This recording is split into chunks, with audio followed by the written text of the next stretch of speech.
Hai semuanya, gimana kabar kalian? Semoga selalu dalam keadaan baik. Jadi welcome back di segmen Analisa Kripto. Di video kali ini kita akan jawab pertanyaan dari Bang Nurdin.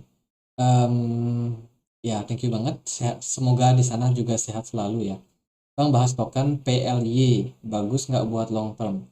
Nah, setelah aku cari ya, jadi ada dua koin dengan kode yang sama. PLY itu ada Origami yang pertama, dan yang kedua ternyata ada koin yang lain dengan kode yang sama yaitu Playnity.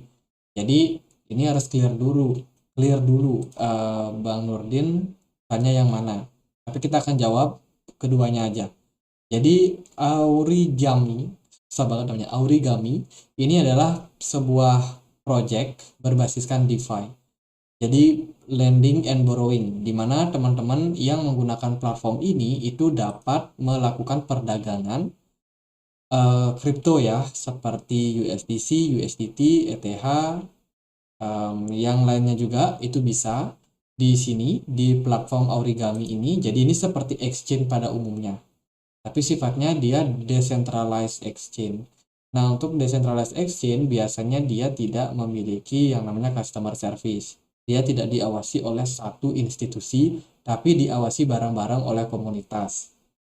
Jadi komunitas-komunitas yang tergabung dalam DAO atau Decentralized Autonomous itu punya kontrol, punya pengaruh, punya hak voting atau hak suara ya, dalam hal menetapkan kebijakan kemana arah Origami ini dibuat, teman-teman. Jadi ya ini seperti exchange pada umumnya, itu beberapa fitur yang ada di dalamnya. Selain itu dia juga menyediakan eh, apa namanya, simpan pinjam. Jadi mirip seperti perbankan, non custodial liquidity protocol, teman, di mana teman-teman bisa melakukan lend, effortless lend, borrow and earn interest, dan juga bisa melakukan seperti staking ya, liquidity pool. Jadi itu beberapa kegunaan ataupun ya hal yang bisa dipakai dari project Origami ini. Nah, tapi kalau teman-teman cari em, misalkan DeFi SEC, jadi SEC itu adalah sebuah lembaga ya yang memang saat ini lagi berusaha untuk meregulasi terutama proyek-proyek yang berbasiskan tentang DeFi. Makanya teman-teman harus berhati-hati untuk posisi sekarang ini terhadap proyek-proyek DeFi. Apapun itu dari semua eh, perusahaan, teman-teman. Seperti ya di Ethereum ada Aave, ada PancakeSwap, dan yang lain-lain itu, teman-teman harus berhati-hati untuk eh, invest di proyek-proyek DeFi. Jadi SEC sendiri itu sudah memberikan statementnya soal resiko DeFi, dan tentunya mereka akan meregulasi. Ada kemungkinan mereka akan meregulasi. Tentunya ini tidak begitu bagus untuk proyek-proyek yang sifatnya decentralized. Decentralized artinya mereka pengen independen. Mereka tidak pengen didikte, diawasi oleh pihak yang sifatnya sentral seperti SEC. Nah, kalau DeFi bakalan diawasi, jadi dia nggak lagi decentralized, tapi centralized.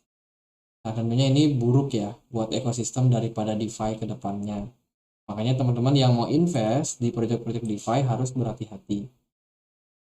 Nah, untuk pergerakan harganya, karena PLY ini bisa kita cek, kita bisa track pergerakannya seperti apa di KuCoin, di exchange KuCoin, ataupun mungkin ada di Bybit juga.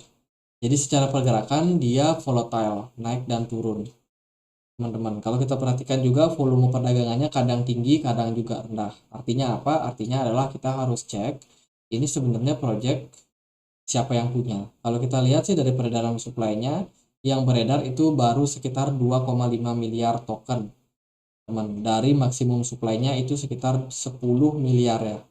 Jadi cukup banyak, baru 25% yang terilis, tapi volume volatilitasnya itu udah cukup tinggi juga. By the way, Origami ini juga berada dalam Alameda Research Portfolio. Alameda Research adalah perusahaan foundation yang menaungi FTX kemarin, ya, exchange yang bermasalah tersebut. Sekarang Alameda Research sudah benar-benar bermasalah juga ya. Mereka bisa dibilang gugur dalam pertarungan, teman-teman. Jadi itu. Jadi salah satu note yang teman-teman juga harus perhatikan adalah siapa yang punya project ini. Jadi kalau secara pergerakan harga, sementara dia dalam posisi tidak bullish, tidak juga mungkin dia masih dalam fase bearish ya, dengan volume perdagangan yang cukup naik dan turun. Jadi sementara tidak begitu bagus kalau menurut saya. Kalau teman-teman mau invest di proyek-proyek DeFi untuk momentum seperti sekarang, ya tentunya cari DeFi yang benar-benar terpercaya ya, dan juga punya fundamental yang kuat. Kalau untuk PLY sendiri belum menurut saya. Hari ini Bitcoin perform bagus, BTC dominance juga turun ya, sehingga ini sebenarnya men-trigger untuk altcoin pada naik. Tapi PLY sayang sekali dia belum terlalu signifikan. Hari ini cuma naik 0,46% saja. Jadi itu beberapa pertimbangan yang bisa dilakukan. Terus kita bahas koin yang kedua, yaitu Playnity. Playnity ini beda sama yang tadi. Yang tadi DeFi, ini adalah project game play to earn, teman-teman. Jadi kalau kita cek dari segi fundamentalnya sendiri, ini adalah project yang berbasiskan game play to earn, di mana growing trend in the metaverse space. Artinya adalah ini koin yang kemarin atau token yang kemarin muncul karena boomingnya metaverse. Ya, jadi dia berada di peringkat cukup jauh, 7.800 something di CMC, dan yang watchlist sedikit sekali, harganya sekitar 37 rupiah saja. Dan dia hanya bisa diperdagangkan di PancakeSwap. Artinya adalah sangat sedikit likuiditas atau likuidasi daripada proyek ini, sehingga pump and dump bisa saja terjadi pada proyek-proyek yang bergerak seperti ini. Itu paling teman-teman yang harus teman-teman jadikan concern. Kalau kita lihat dari semua chart, dia dulu pernah diperdagangkan di 3 dolar, sorry 3.000 rupiah ya. Sekarang dia udah drop, terkapar turun teman-teman. Ini project gamenya, dia berbasiskan play to earn.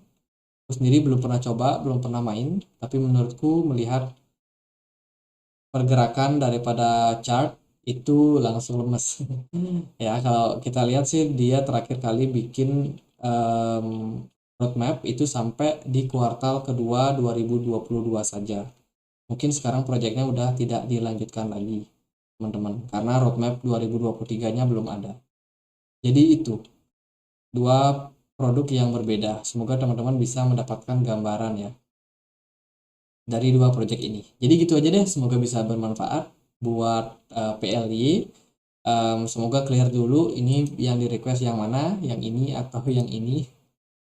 Jadi gitu aja deh Bang Nurdin, semoga bisa bermanfaat, dan akhir kata saya Andre, makasih.